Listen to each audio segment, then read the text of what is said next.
Look closely at the glowing glass screen illuminating the darkness of your quiet room.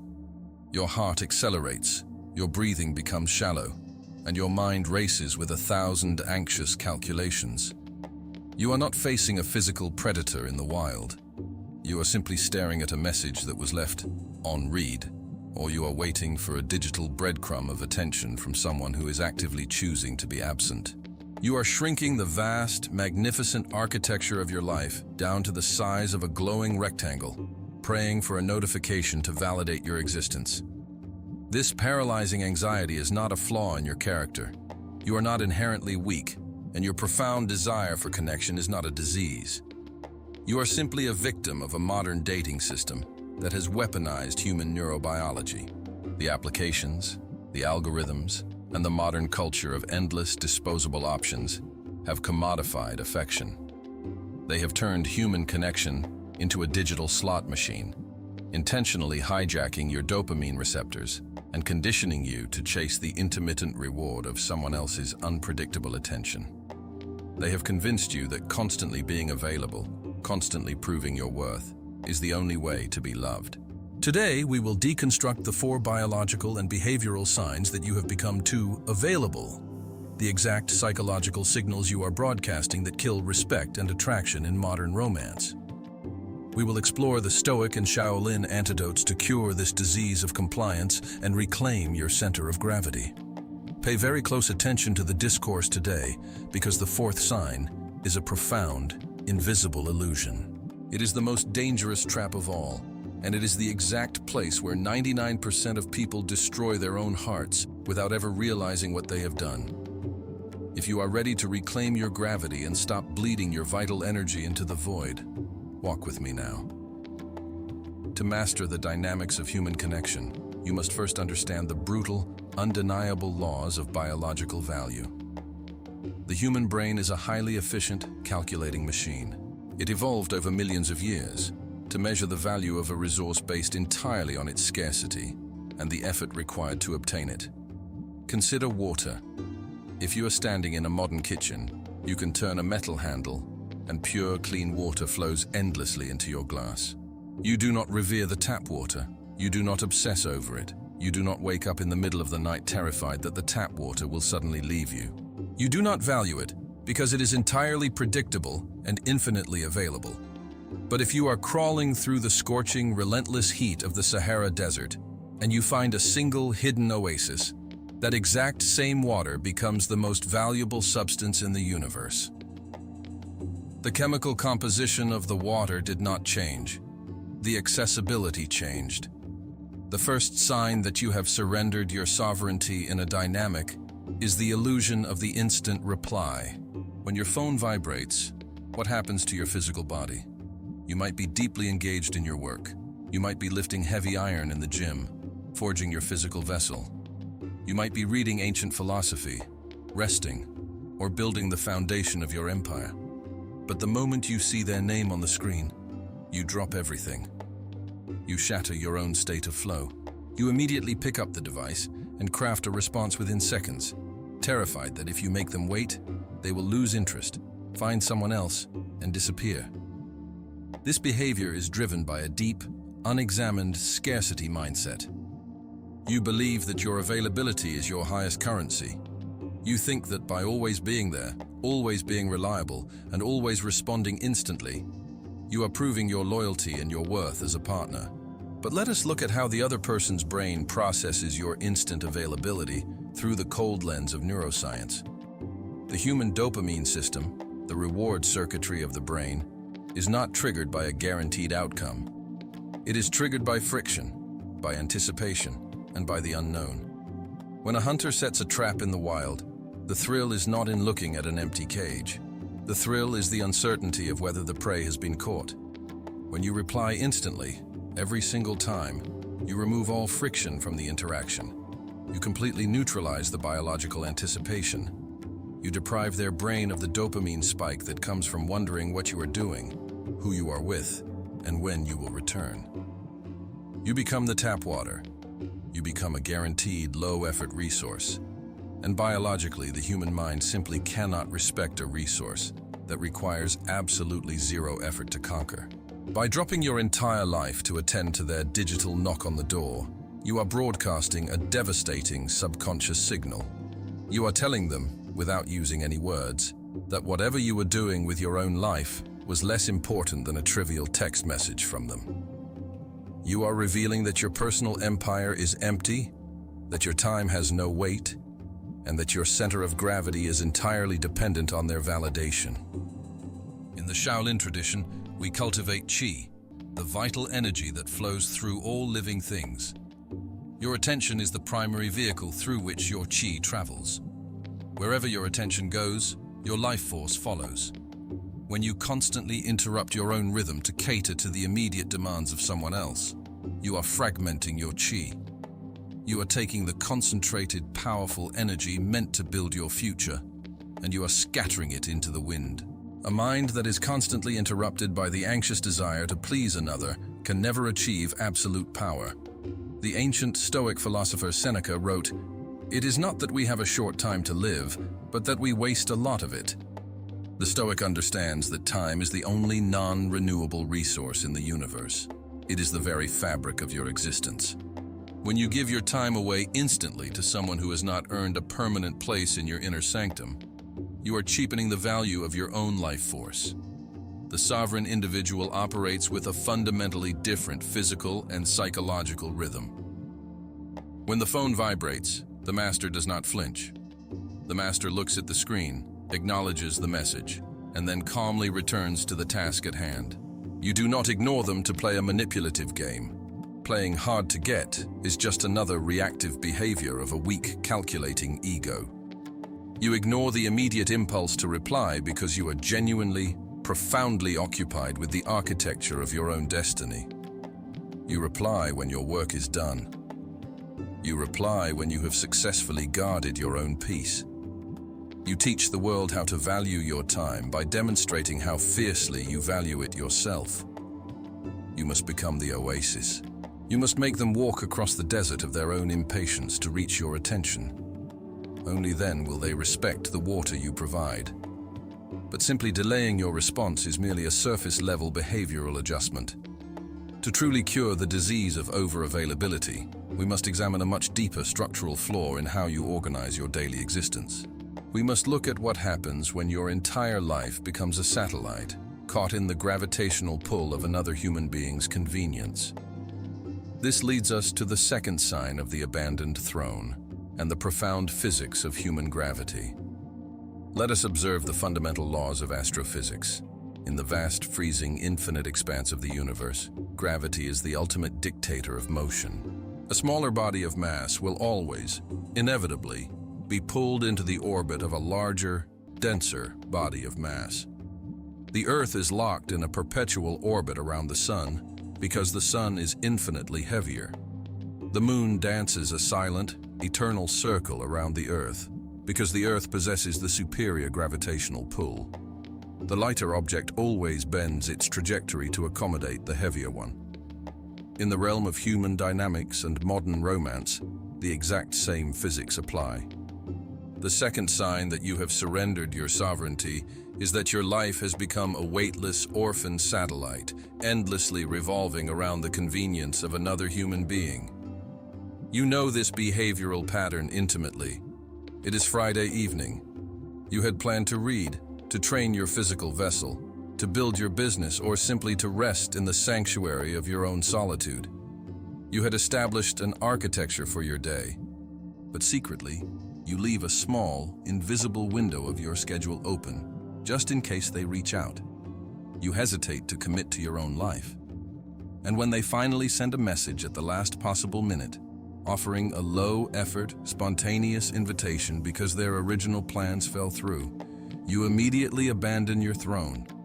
You drop your books, you skip your training, and you rush out the door. You justify this to yourself by claiming that you are being flexible, that you are being accommodating, that you are allowing the connection to flow organically. You are not allowing the connection to flow. You are demonstrating a catastrophic lack of internal mass. When you consistently drop your own life to fit into the empty spaces of theirs, You are biologically communicating that your goals, your time, and your self-respect weigh absolutely nothing. You are a pebble being pulled into the orbit of a boulder. You are teaching them that they are the sun, and you are merely a rock lucky enough to feel their warmth. We must look at this through the lens of evolutionary psychology. Humans are biologically programmed to seek partners who possess their own formidable gravity. A partner with a heavy, unshakable purpose signals evolutionary fitness, stability, and strength. When you are always available, when you enthusiastically mold your existence to fit their fleeting whims, you trigger a primal mechanism of repulsion. They lose respect for you because they intuitively realize a terrifying truth. If you cannot defend the boundaries of your own Friday night against a simple text message, you will never be able to defend a family, an empire, or a legacy against the true chaos of the world. A king or a queen does not respect a servant who bows too easily. They respect another sovereign who forces them to negotiate at a round table. In the martial arts of Shaolin, there is a foundational practice known as zhuang, which translates to standing like a tree. For hours, a monk will simply stand in one place, sinking their weight deep into the earth, aligning their bones and deepening their breath. The goal is not to attack. The goal is not to move. The goal is to develop such profound, immovable roots that no external force, no sudden impact, can easily uproot them. To cure the disease of the orphan satellite, you must practice the zhuang of your own schedule. You must plant your roots so deeply into your own purpose that a sudden gust of wind from an inconsistent lover cannot bend your branches. If someone desires your time, they must respect the architecture of your life. They must book your time in advance. If they offer a last-minute, low-effort invitation, you do not get angry. You do not lecture them. You simply maintain your heavy, freezing gravity. You say, "I am occupied tonight. Let us plan for another time." And then you return to your training. You return to your empire. You force them to navigate around your gravity, rather than shrinking your universe to fit inside their pocket. But what happens when you hold your ground, and the other person responds not by stepping forward, but by pulling away? What happens when the messages slow down, and the agonizing quiet space between you begins to widen? This brings us to the third sign of the abandoned throne: the absolute intolerance of the void. Modern romance is plagued by an epidemic of noise. People are terrified of empty space. When the person you desire suddenly becomes distant, when their replies become cold, short, and infrequent, your primitive brain perceives this silence as a fatal threat. Your amygdala fires, cortisol floods your veins, and a profound, suffocating panic sets in. You feel a burning, almost unbearable biological urge to fix the silence. So you begin to chase. You send a second message, then a third. You send a random internet meme, a link to a song, or a disguised casual question, desperately trying to force them to acknowledge your existence. You try to build a bridge over the chasm using only your own anxiety as the material. You are attempting to negotiate attraction through sheer, exhausting persistence. You believe that if you just show them how much you care, if you just remain present and available in their notifications, they will suddenly wake up and realize your value. This is a profound delusion. You cannot negotiate desire. Desire is a primal, biological reflex. It is either present or it is absent. You cannot argue someone into finding you valuable. When you frantically try to fill the silence, you are not creating love. You are creating suffocation. You are showing them the frantic, desperate face of a starving ghost. The more you chase, the faster they will run, because human beings are biologically wired to escape anything that feels like a cage. Your constant availability in the face of their withdrawal does not make you look loyal. It makes you look like a predator of their peace, hunting them down for a drop of validation. To cure this intolerance of the void, we must turn to the ancient Taoist principle of Wu Wei, the art of non-action or effortless action. Wu Wei is the profound understanding that some things in this universe can only be resolved by leaving them completely alone. You do not pull on a flower to make it grow faster. If you do, you will tear it from its roots and kill it. You must let it grow at its own pace, or you must let it die. When someone gives you silence, the sovereign mind does not panic. The sovereign mind matches the silence. You must let the void breathe. Silence is not an enemy that needs to be defeated. Silence is a magnificent, clarifying, magnifying glass.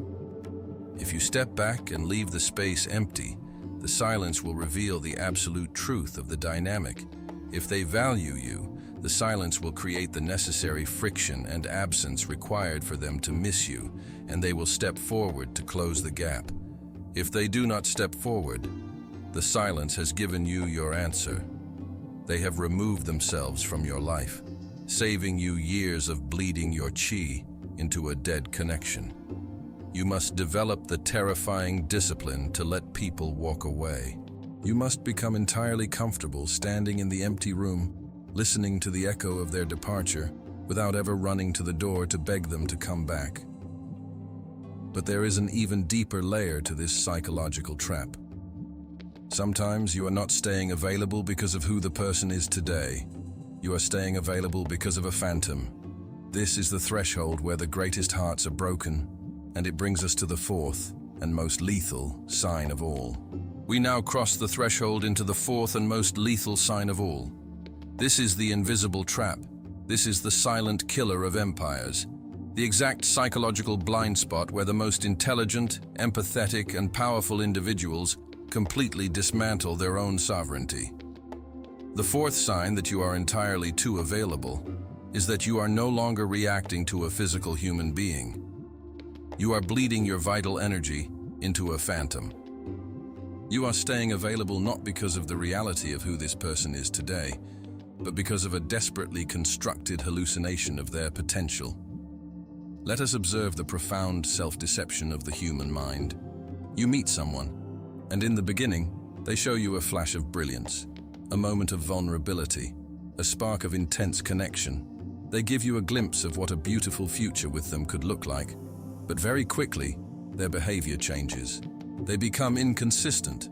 They become cold. They disappear for days. They offer minimal effort, and they treat you as an option rather than a priority. Instead of accepting this new reality and closing the heavy iron doors of your fortress, you do something biologically devastating. Your highly empathetic brain takes that initial fleeting spark and builds an entire imaginary person out of it. You project your own capacity for loyalty, your own depth of emotion, and your own moral compass onto someone who simply does not possess those architectures. You are no longer dating them.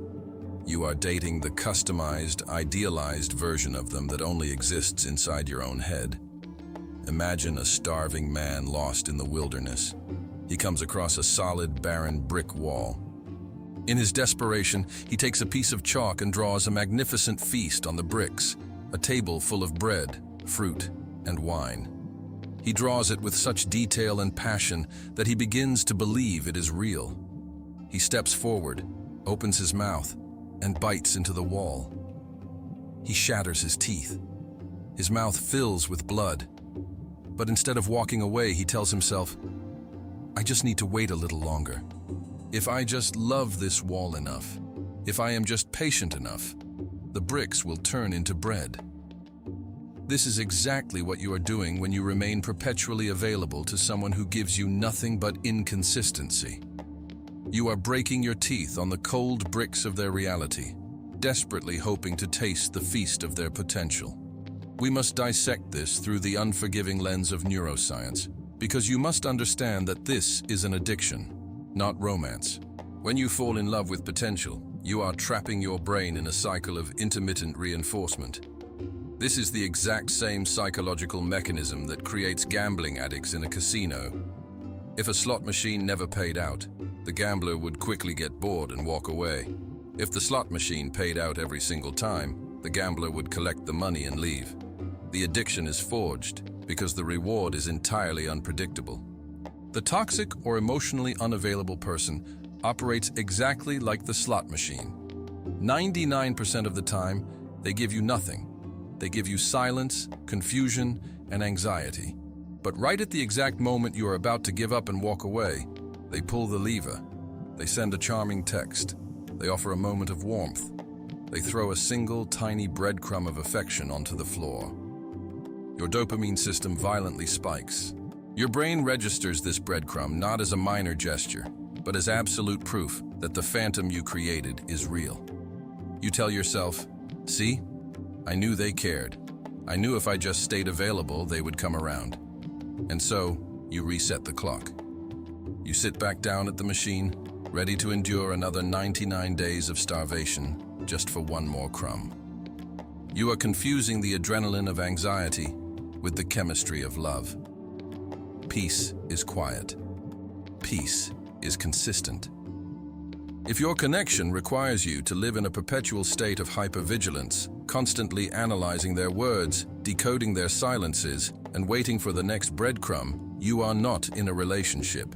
You are in a hostage negotiation, and you are the one holding yourself hostage. To break this devastating cycle, we must apply the ultimate surgical blade of Stoic philosophy. We must invoke the ancient principle of amor fati, the love of one's fate, the absolute, unshakable acceptance of objective reality. The Stoic master does not argue with reality. If a tree is dead, the Stoic does not water it with their tears, hoping it will suddenly bear fruit in the winter. The Stoic accepts that the tree is dead, uses the wood to build a fire to keep warm, and moves on. You must apply this ruthless objectivity to the people in your life. You must stop listening to their words, and you must become completely deaf to their potential. You must judge them entirely by their consistent baseline behavior.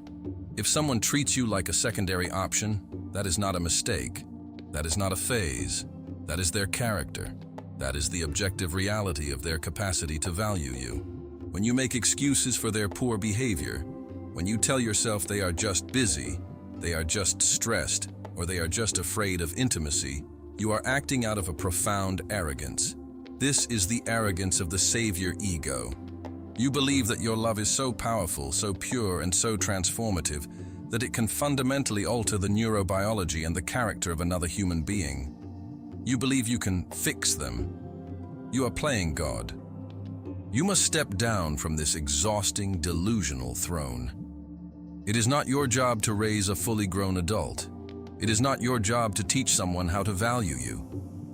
If they require a manual to understand your worth, they do not belong in your inner sanctum. The true sovereign understands that hope, in the context of an inconsistent relationship, is a deadly poison. Hope is the chain that keeps you bound to the phantom. You must take the Shaolin sword of discernment and sever that chain. You must let the hope die. Letting the hope die feels like a profound grief. It feels like a death, because it is. You are mourning the loss of a future that never actually existed outside of your own imagination. But on the other side of that grief is the most magnificent, terrifying freedom you will ever experience. When you stop waiting for the phantom to materialize, you suddenly reclaim a colossal amount of vital energy. You stop checking your phone. You stop analyzing the tone of their messages. You stop calculating your availability to match their convenience. You pull all of that scattered, fragmented chi back into your own physical vessel. You become the immovable mountain. The winds of their inconsistency can blow. The storms of their confusion can rage, but the mountain does not move. The mountain simply observes the weather. You realize that your value is not determined by their ability to see it. A blind man cannot appreciate the brilliance of a diamond, but his blindness does not decrease the value of the stone. You are a sovereign entity. Your time, your attention, and your love are the highest currencies you possess. You do not hand these currencies to a beggar who refuses to look you in the eye. As we approach the final culmination of this discourse, you must prepare yourself. We have dismantled the illusions. We have cured the instant reply. We have stopped the orbiting satellite. We have learned to sit in the void, and we have assassinated the phantom of potential. But understanding the mechanics of sovereignty is not enough to keep you on the throne. When you close this video and step back out into the chaotic, starving world of modern romance, you will be tested. The phantoms will return. The empty boats will crash against your shores. To ensure that you never again lower your walls for a passing stranger, we must forge a final, unbreakable pact with your own soul. We must step into the fire of the ultimate realization. You have now seen the invisible architecture of your own suffering. You have uncovered the trap of the instant reply, the tragedy of the orbiting satellite, the panic of the void, and the fatal illusion of falling in love with a phantom. You understand the mechanics of your biological responses and the philosophical necessity of holding your ground. But intellectual understanding is merely a map. Reading the map will not transport you to the mountaintop. You must walk the path. And walking this path requires you to face the final, inevitable consequence of your newly forged sovereignty. When you finally stop being available, when you pull your scattered, fragmented chi back into your own physical vessel and lock the heavy iron gates of your empire, the dynamic will violently shift. For months, or perhaps years, the other person has grown accustomed to the comforting warmth of your perpetual availability. They have navigated their own chaotic life, knowing that no matter how poorly they treated you, your light was always on. You were the safety net. You were the guaranteed dopamine hit. But the exact moment you remove the net, the moment you plunge them into the cold, uncompromising void of your absence, they will feel a profound neurological disturbance. In the realm of psychology, this is known as the disruption of the baseline. They will sense the shift in gravity. The invisible tether they used to pull you around has suddenly gone slack. And this is when the true test of your sovereignty begins. Because they will return, the phantom will suddenly reappear. The phone that has been silent for weeks will suddenly light up in the darkness of your room. They will send a casual message. They will offer a vague apology. They will throw a single, shiny breadcrumb of affection into the void, disguised as a sudden realization of your worth. You must look at this moment with the absolute, freezing clarity of a Zen master. They are not returning because they have suddenly realized they love you. They are returning because they are thirsty, and they are checking to see if the tap water still works. They are checking to see if they still have access to the throne room without having to pay the toll of genuine commitment. If you answer that message with enthusiasm, if you drop your boundaries the moment they show a fraction of an inch of effort, you instantly destroy everything you have built. You prove to them that your silence was not the terrifying peace of a sovereign king, but merely a manipulative tactic of a desperate beggar trying to get their attention. You teach them that they can abandon you for 100 days, and all it takes to win you back is a 5-second text message. To maintain the ghost form, to solidify your sovereignty, you must look at the glowing screen, feel the ancient, primitive surge of adrenaline in your chest, and consciously choose to let the phantom die. You do not respond with anger. You do not explain to them why you are ignoring them. You simply remain the immovable mountain. You let the message sink to the bottom of the abyssal zone. When you do this, something miraculous happens inside your neurobiology. The addiction breaks. The frantic, hyper-vigilant energy that kept you awake at night, calculating your worth based on their fleeting attention, suddenly evaporates. You experience a massive influx of pure, uncorrupted life force. The chi that you were bleeding into the void is returned to you. You look around the architecture of your own life, and you suddenly realize how much of your empire you had neglected while you were busy maintaining someone else's illusion. You return to your physical training with a terrifying, silent focus. You return to your work, to your purpose, to your art, with the heavy, unshakable gravity of a creator who is no longer distracted by the noise of the crowd. You begin to walk through the world with a different physical posture. Your shoulders drop. Your breathing deepens into the Dantian.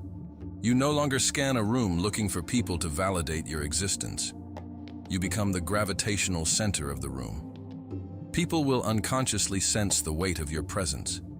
They will sense that you are not a beggar looking for alms, but a sovereign who is entirely complete in their own solitude. The very nature of the people you attract will fundamentally change, because predators and phantoms do not approach the mountain. They prey on the leaves blowing in the wind. I know the agonizing weight of the journey that brought you to this realization. I know the profound, silent exhaustion that lives deep within your bones. I know the countless nights you spent staring at the ceiling, feeling an excruciating tightness in your chest, wondering why your loyalty, your endless patience, and your pure intentions were never enough to make them stay. You were told that love is a sacrifice. You were told that if you just gave more, compromised more, and made yourself smaller, you would eventually be rewarded. You shrank the magnificent vastness of your soul to fit into the tiny broken spaces of people who lacked the capacity to hold you. You believed that your pain was a measure of your devotion. You were not weak. Your capacity to love is a profound, ancient power. Your empathy is a golden vessel. But you were pouring the purest, most sacred water of your life force into the cracked, barren earth of a desert that had no intention of growing a garden. You were trying to quench the thirst of a ghost. Look at the scars you carry from those battles. Look at the exhaustion in your own eyes. Validate the absolute truth of your pain. You have suffered enough at the hands of your own illusions. The era of the beggar is over.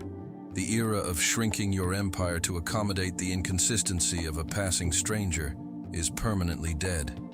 You are the architect of your own peace. You are the guardian of your own vital energy. Your availability is a sacred currency, and from this breath forward, it is locked inside the heavy iron vault of your character.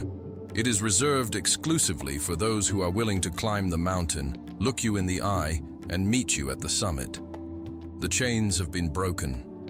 The illusions have been burned to ash. The throne of your own life has been empty for far too long, waiting for you to simply sit down and claim it. So I leave you with one final piercing reflection as you step out of the shadows and back into the reality of the world.